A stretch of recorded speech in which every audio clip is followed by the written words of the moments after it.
Një pyetje kam, unë e kam kërku kryeministit Rama.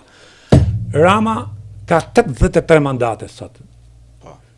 Dhe unë nuk mendoj, njeriu nuk vet dorën zjerm, nuk vet dorën zjerm për babën tem, për vllajën tem. Nuk vet dorën zjerm, por them 99% nuk ka qenë me sonë njoft që mi, ka qenë aty rebeli, plus ishte çuni i Kristaq Ramës dhe nuk ja frëshin, ishte me ligj, biles fëmijët e komunistave nuk fuqin bashkënim. Unë e kam kërku, pse nuk e bën me ligj hapjen e dosjeve në mënyrë të lirë. Fetim Zek do të shkoj të lexoj dosjen e lirë domani. Nuk e bën se bën llogari politike ose ç'a bën ai.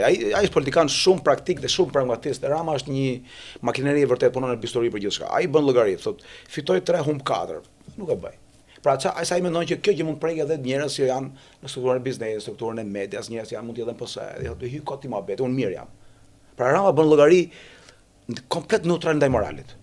Rama është i politikan komplet djegftohet gjykimit tim, unë këtë vi pamje kam. Rama nuk është si hyn llogaria që të bëjë veprim që është i drejtë apo i padrejtë, i marrësh për marrësh. Jo, llogaria që bën ai është përfitoj apo jo politikisht.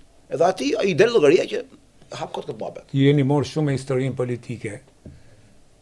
Por historia politike na ka mësuar njerëzit që kanë bë reformat mëdha, që kanë ngrejt shtete, kanë qenë burra që kanë ardhur për të bë dhe me moralin për të ngrejt shtetin. Nuk janë nga ai lloj kategorie njerëzish ta. Shikoj, politikanët e mëdhej nuk lidhen me thojmë mas pushtetit, por lidhen me thojmë mas reformave. Pa. Ne këtu vëmë re që këta lidhen me thojmë mas zgjedhjes, rizgjedhjes dhe rizgjedhjes. Për të marrë pushtetin. Edhe gjithë energjinë e çojnë në këtë drejtim që të qeverisin në mënyrë të tillë që të rizgjedhen dhe të rizgjedhen që të marrin sa më gjatë pushtetin. Të rizgjedhen. Kjo bile kjo është diferenca. Do të kuptosh i politikan, këtë do të them nga leximet e mia, është kjo gjë. Politikani bile ka një shprehje të famshme e përdorin shumë në SBA.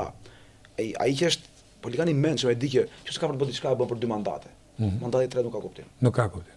Dhe sa më shumë zgjatet pushteti, më i rënd bëhet. Bile thotë një politolog amerikan se ka një shprehje të famshme që pushteti korrupton, pushteti korrupton në mënyrë absolute, ai thotë që pushteti korrupton, mandati i tretë korrupton në mënyrë absolute. Absolute. Pra, 2 mandate janë mjaftueshme. Nëse ke për të bërë diçka.